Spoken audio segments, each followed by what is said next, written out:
Miongo kadhaa imepita tangu mkutano maalum wa masuala ya wanawake ulipofanyika pale Beijing nchini Uchina miaka 1995. Mkutano huo ulilenga baada ya miaka 100, yani karne moja, ya dunia iwe na usawa wa kijinsia katika sekta mbalimbali kama vile siasa na uchumi. Ni zaidi ya miaka 30 imepita sasa. Je, kuna uelekeo wa kupata usawa wa kijinsia barani Afrika ifikapo miaka ya 2090? Nchi kadhaa barani Afrika zimeanza kuonyesha mwanga huo. Hii ni baada ya Tanzania kupata rais wa kwanza mwanamke, Dr. Samia Suluhu Hassan, mwaka 2021 alipoapishwa kuwa rais wa nchi hiyo kufuatia kifo cha aliyekuwa mtangulizi wake. Namibia nayo iliandika historia hiyo baada ya kumchagua Netumbo Nandi-Ndaitwah katika uchaguzi wa mwaka 2023.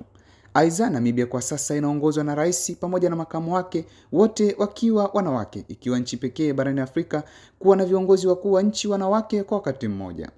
Hapa nyumbani Tanzania, chama tawala cha CCM kimeandika historia mpya baada ya kumteua katibu mkuu wa kwanza mwanamke, ambapo Dr. Asha Rose ameandika historia ya kuongoza shughuli za chama hicho, ikiwa mara ya kwanza CCM kuwa na mwenyekiti na katibu mkuu wanawake kwa wakati mmoja.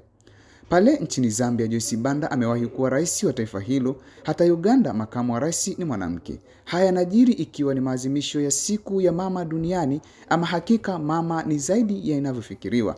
Mimi ni Omar Dari na hii ni Afrika.